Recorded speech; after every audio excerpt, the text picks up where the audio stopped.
et pour nous, je crois. Bonsoir à chacun, à chacune. Bonsoir à celles que je n'ai pas vues. Je suis heureux d'être là avec vous, heureux de pouvoir apporter un conseil de la parole de Dieu, heureux d'avoir le privilège de faire ce pourquoi Dieu m'a créé, je pense, pour parler. Et j'aimerais parler d'une réalité ce soir, que si vous êtes un minimum attentif à la nature et à la création de Dieu, vous connaissez ce principe, mais je vais vous le rappeler. Le principe, c'est que un être vivant en bonne santé grandit. Par nature, un être vivant, peu importe quel être vivant, en bonne santé va grandir. Que ce soit dans la nature, chez les êtres humains, c'est un principe fondamental. Si on regarde aux plantes, une graine qu'on plante dans une bonne terre et qu'on nourrit suffisamment va grandir, si elle est dans les bonnes conditions. C'est la nature. La nature est faite pour grandir quand c'est dans un bon environnement. Les animaux, c'est pareil, les animaux, ils naissent, ils sont tout petits, et s'ils sont suffisamment nourris, et le soin, ils vont patience, la bonté, la bienveillance, la foi, la douceur, la maîtrise de soi. Et si on est attentif très vite fait à tout ce qui est orthographe et conjugaison et ce genre de choses, c'est pas du tout la conjugaison, c'est grammaire plutôt, Paul parle d'un seul fruit. Il ne dit pas les fruits de l'esprit. Il nous parle d'un seul fruit au singulier, pour dire que cette liste-là n'est pas une liste de qualités séparées. En fait, lorsque notre foi grandit, lorsqu'on permet au Saint-Esprit de nous travailler dans notre vie, tout ça doit grandir en même temps. Le fruit de l'esprit, ce n'est pas juste l'amour. Ce n'est pas juste la paix. Ouais, moi j'ai de la paix, mais la patience, c'est compliqué. Le fruit de l'esprit, c'est tout ça. C'est au singulier. En fait, c'est un ensemble unique qui devrait s'épanouir et grandir dans notre vie lorsqu'un disciple est en bonne santé et correctement nourri et en maturité. Chaque aspect de ce fruit devrait croître avec notre foi. Chaque aspect de ce fruit devrait grandir avec notre marche, avec notre croissance avec Dieu. Tout comme un pommier, on est dans la région où il y a des pommes, tout comme un pommier qui est sain produit un seul fruit, la pomme, un disciple sain, correctement nourri, qui grandit, devrait produire ce fruit-là en entier, et pas juste un aspect. On est appelé à grandir. Et ce qui est beau avec ce fruit, c'est que ce fruit ne glorifie pas l'individu, mais glorifie l'arbre. Ça rend gloire à Dieu. Le cep qui produit en nous cette vie nouvelle est glorifié au travers du fruit de l'esprit dans nos vies. Et tout comme un arbre a besoin de soins pour bien porter son fruit, notre vie spirituelle nécessite de l'attention, de la discipline et de la connexion constante avec Dieu pour pouvoir porter ce fruit. Parfois, il est bon de regarder en arrière pour se rendre compte du changement. Des fois, on est très dur avec nous-mêmes et on a besoin de faire un espèce de check-up de ce qui s'est passé ces dernières années. Je parle souvent de cet exemple parce que c'est ce que je connais, mais pour les parents, une des manières dont on se rend compte que notre enfant a grandi, c'est quand on regarde des photos d'il y a 6 mois, 1 an, 2 ans. On se dit « Ah ouais, il a vraiment grandi ». Parce que quand on le voit au quotidien, c'est très difficile de voir comment notre enfant a grandi. Des fois, c'est important dans notre foi, de regarder « Ok, comment j'étais il y a 1 an ? Comment j'étais il y a 2 ans ? Comment j'étais il y a 3 ans ? Est-ce que j'ai grandi là-dedans ?» C'est important d'avoir une croissance parce que, comme je le disais tout à l'heure, notre foi est quelque chose de vivant. Et si elle est correctement nourrie, elle doit grandir. Si notre foi ne grandit pas, c'est qu'il y a un problème quelque part, c'est qu'il y a un souci dans où est-ce qu'on est nourri. Mais si on fait le bilan, c'est important de pouvoir se dire, OK, il y a eu de la croissance en 1 an, il y a eu de la croissance en 2 ans dans ma vie. Et alors qu'on regarde en arrière, on peut se dire, gloire à Dieu, je ne suis plus cette personne, je grandis avec Dieu. Le fruit de l'esprit se développe dans ma vie. Alors qu'autrefois, je me mettais en colère très vite, je suis de plus en plus maître de moi. Et ce qui est beau là-dedans, c'est que quand on regarde en arrière, ça ne veut pas dire qu'on doit rester fixé vers l'arrière, mais c'est important des fois de regarder en arrière, de voir ce que Dieu a fait. Lorsqu'on regarde en arrière, on se rend compte qu'il y a eu de la marche, et ça nous encourage. Et lorsqu'on regarde en avant à Jésus, on se rend compte qu'il y a vraiment de la marche, et ça nous maintient humbles. Et on a besoin d'avoir ces deux regards. Un regard vers l'arrière qui nous dit « Ok, merci Seigneur, tu m'as travaillé », et un regard vers l'avant, vers Jésus, à se dire « Ok, j'ai encore vraiment de la progression pour arriver à la stature de Jésus. Je ne suis pas encore totalement maître de moi, mais il y a de la progression. Depuis 1, 2, 3, 4 ans. Je galère encore avec la comparaison, avec l'estime de moi, mais c'est quand même vraiment mieux qu'avant parce que Dieu a travaillé quelque chose dans ma vie. Je galère avec, de moins en moins, mais je galère encore avec tel péché, mais il y a de la progression. Je marche avec Dieu, je grandis avec Dieu dans ce truc-là. J'arrive de plus en plus à prendre du temps avec Dieu. C'est pas encore parfait, mais j'y arrive de plus en plus. Il y a une croissance. On a besoin d'avoir les deux. Un regard vers l'arrière qui nous dit « Ok, merci Seigneur, parce que tu as travaillé dans ma vie. » Un regard vers l'avant qui nous dit « Merci Seigneur, parce que tu as encore beaucoup de travail dans ma vie. » C'est important d'avoir une progression, c'est important d'avoir une marche. C'est important de jour après jour grandir. Et la bonne nouvelle, c'est que peu importe où on en est avec Jésus, on peut encore grandir. Peu importe où on en est dans notre marche de disciple, si on remet juste, tu peux remettre 2 secondes le fruit de l'esprit, on a besoin de grandir dans chacun de ces aspects-là, parce qu'on n'est pas encore arrivé à la stature parfaite de Jésus dans ces domaines-là. Et donc c'est important de jour après jour investir, entre guillemets, dans notre relation à Dieu pour grandir. De jour après jour se laisser transformer par Jésus pour grandir.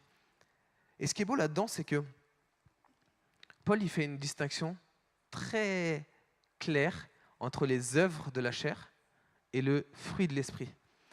Les œuvres, ça nous parle de quelque chose qui est travaillé. Le fruit, ça nous parle d'une résultante de quelque chose. Il y a une différence entre les œuvres et le fruit. Les œuvres, c'est quelque chose qu'on peut porter, qu'on peut montrer. Le fruit, c'est quelque chose qui se dégage de notre vie, qui peut être une source de bénédiction pour d'autres gens. Et quand tu marches chaque jour par l'esprit, quand tu marches chaque jour en développant ta relation avec Dieu, tu permets au Saint-Esprit de travailler ce fruit dans ta vie. Et c'est notre caractère qui est transformé et qui est teinté de sa présence. C'est le fruit qui se dégage de nos vies. On n'a pas besoin de le montrer. Je l'expliquais encore il y a quelques jours, mais une des choses, on a fait le service il y a quelques jours d'inhumation de Madame Boisaubert. Et une des choses qui était incroyable dans sa vie, dans tous les retours qu'on a eus, que j'ai pu avoir, c'est que chaque personne qui la décrivait avec ça. C'est une dame remplie de paix, remplie de patience, de bonté. Quand elle parle, c'est toujours quelque chose à propos qui vient construire les gens. En fait, sa vie dégageait le fruit de l'esprit. On ne parle même pas de ses œuvres, on parle de sa vie. Et je crois que c'est ce qu'on est appelé à porter en tant que disciple, le fruit de l'esprit. C'est ce que le Saint-Esprit vient travailler en nous. Alors, on peut travailler à notre caractère, c'est important, mais je crois qu'on peut laisser Dieu travailler à notre caractère et c'est encore mieux. La pomme, c'est le résultat naturel d'une branche accrochée à un arbre en santé. Le fruit de l'esprit, c'est le résultat naturel d'un croyant, d'un disciple accroché à Jésus. Le fruit de l'esprit dans notre vie doit être similaire. Il doit être le symbole de notre maturité en Christ. Vous savez, le premier signe de maturité d'un chrétien, ce n'est pas les dons qu'il a, ce n'est pas le charisme qu'il a, c'est le fruit de l'esprit. Et je crois que c'est le seul critère, entre guillemets, même si on n'est pas là pour se juger les uns les autres, mais c'est le seul critère auquel on peut juger notre maturité personnelle. Où est-ce que j'en suis là-dedans ? Où est-ce que comment le Seigneur travaille dans ma vie ? Ce n'est pas à propos de mes qualités, de mes talents, de mes œuvres, c'est à propos du fruit. C'est ça qui est le symbole de notre maturité avec Jésus. Parce que ça ne provient pas de nos efforts, ça provient du travail de Dieu dans notre cœur. Personne ne peut dire « j'ai produit le fruit de l'esprit », parce que c'est le fruit de l'esprit dans nos vies. Personne ne peut dire « je l'ai produit par mes efforts ». Ce fruit, c'est le résultat du Saint-Esprit en nous, parce que nous, on travaille à notre relation à Dieu. Parce qu'en fait, on laisse Dieu nous travailler, alors Dieu va travailler. Mais on a besoin de développer ça. Comme je le disais la semaine dernière, pour ceux qui n'étaient pas là, si le but de notre vie, c'est de porter du fruit, le moyen de porter du fruit, c'est de demeurer en Jésus. C'est de le laisser nous travailler. Le fruit qu'on porte ne vient pas de nos efforts, ni de notre talent, ni de notre influence, ni de nos amis, ni de nos parents. Le fruit qu'on porte, ça vient du Saint-Esprit. Et ce fruit, c'est une source de bénédiction pour ceux qui nous entourent. Un pommier ne mange pas de ses pommes, on est d'accord ? La pomme est une source de bénédiction pour ceux qui en mangent. Le fruit de notre vie devrait être une source de bénédiction pour ceux qui sont autour de nous. Lorsqu'on laisse le Saint-Esprit nous travailler et manifester son fruit en nous, ceux qui nous côtoient remarquent la différence.